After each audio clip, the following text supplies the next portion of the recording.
Alright, so a warm welcome to you. I've come to present you with the mock exam, section B, which I prepared myself for my students on WhatsApp. So let's get started, shall we? Yes, so question 1.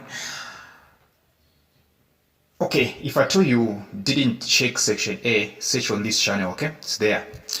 An election is a vote to select the winner of a position or political office. An election is a vote to select the winner of a position or political office.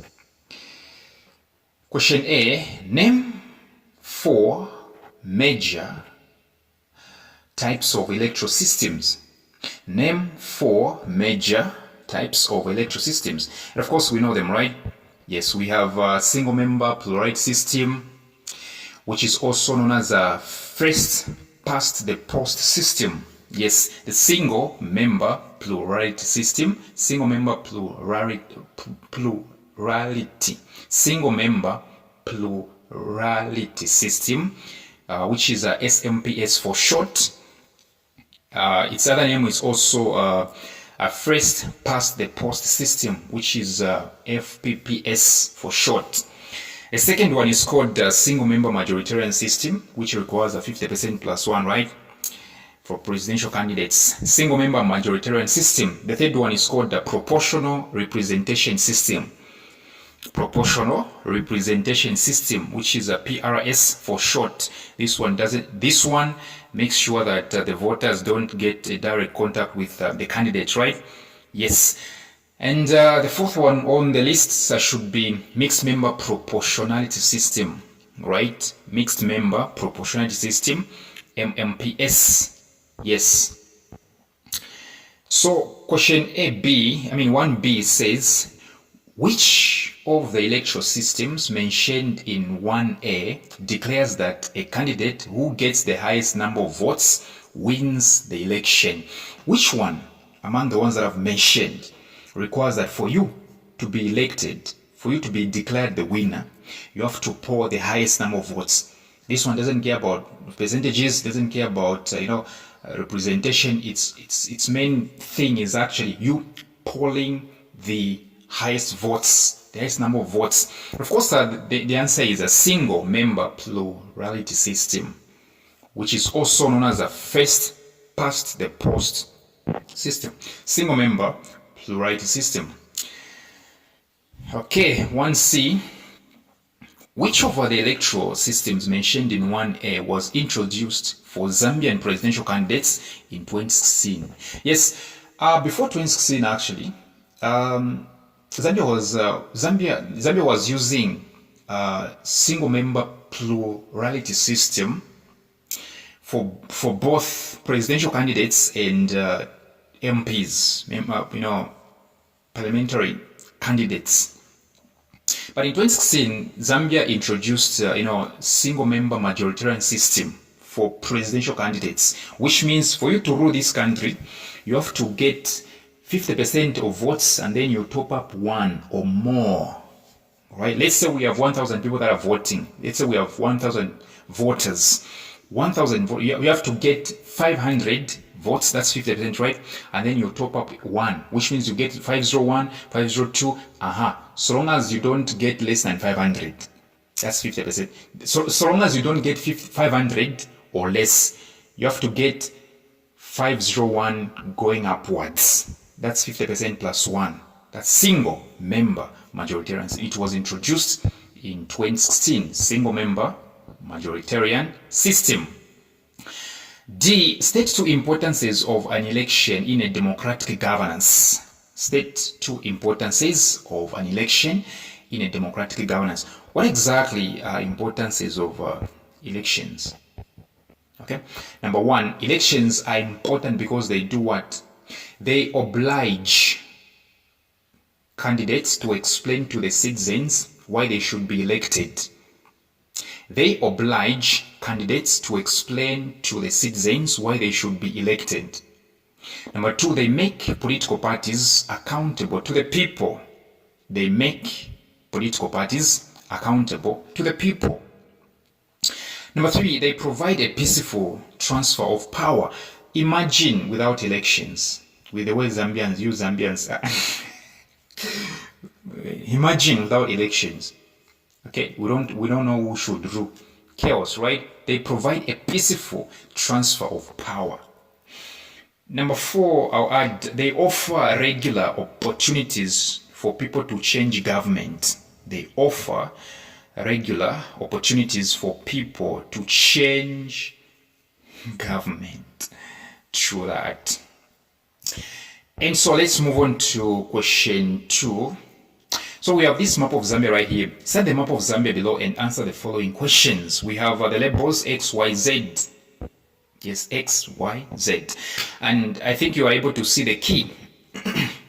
Question 2A. Name the traditional ceremonies celebrated in the areas marked X and Z. X and Z. Yeah, X actually is supposed to be, what is this place called? Let me try to remember this place. X is in Western Province, somewhere like Mongu. Then Z must be somewhere Northern Province. You people that, yeah. So if it's Mongu Western Province, it has to be Kuomboka ceremony. Yeah, not Mutomboka, Kuomboka ceremony, which means coming out of water. You don't have to be forgetting this. I'm from Eastern Province, right? I'm saying by tribe. I know things about Lozi people, Tonga people. Blood year fresh. Kuomboka ceremony is for the Lozi people. Omutomboko is for the Bemba people. In the Bemba land, there is also what they call Kusebya Pangwena. Alright? Yes. So Omutomboko, I think it's for the Lunda people. Yes. I'm not even, Mutomboko is for the Lunda people. Then the main Bemba people, it's Kusebya Pangwena. And then Kumies Mchwala. Or you get the point, right? Yes. Tonga people achani, I don't want to make, I will insult. So X, for real, it's a Kuomboka ceremony. Z, Kusefya Pangwena. Kusefya Pangwena. True that. And so the next one reads, name the traditional regalia worn by the women in the area marked X. In short, the traditional dress women from the Lozi Kingdom wear. It's called what? It's called what? Musisi. That's what it's called. It's called what? Musisi. Yes. Musisi. Right? It's a nice dress actually. I like the green one. Question C. Other than traditional ceremonies, what 3 cultural practices are done among the 73 tribes in Zambia?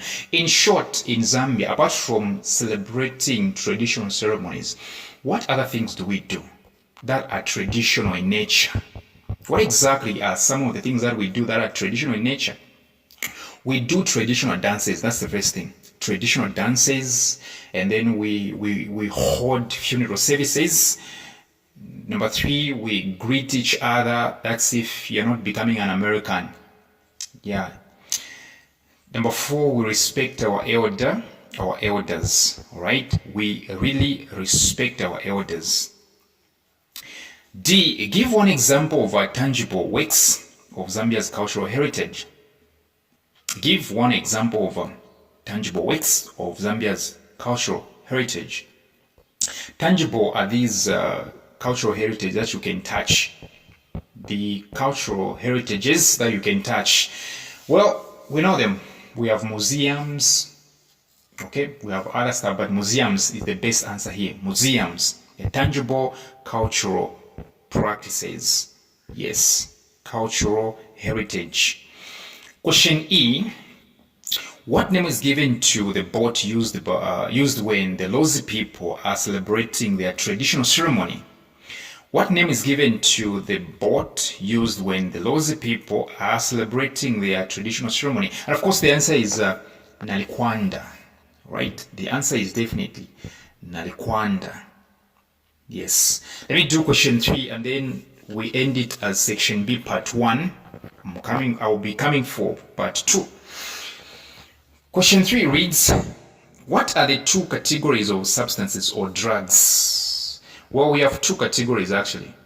We have what we call over-the-counter, right? Over-the-counter drugs. Yes, over-the-counter and controlled drugs. Over-the-counter and controlled drugs. Over-the-counter and controlled drugs. B, state 3 reasons why people abuse drugs. State 3 reasons why people abuse drugs. Okay, number 1, ignorance. Number 2, peer pressure. Number 3, curiosity. Yes, ignorance, some people don't know. Number 2, peer pressure, which means that they follow their, you see what I'm saying, right? They follow their friends, you know what I'm saying, right? Their friends, they copy their friends. Number 3, curiosity, which means they want to experiment. You know, how do they feel? How will I feel after doing this? All right. So question C reads, give 3 ways in which people can avoid substance or drug abuse. How exactly do you avoid drug abuse? Well, very simple. What do you say? You simply say, no, thank you. Say no thank you. Number 2, change the subject. Yes, so that you're not contaminated. Change the subject. Change the subject. Yes, number 1, say no thank you. Number 2, change the subject. Number 3, simply avoid the situation or move away from the environment where drugs are being abused. All right? Avoid the situation or move away from the environment where drugs are being abused. Yes.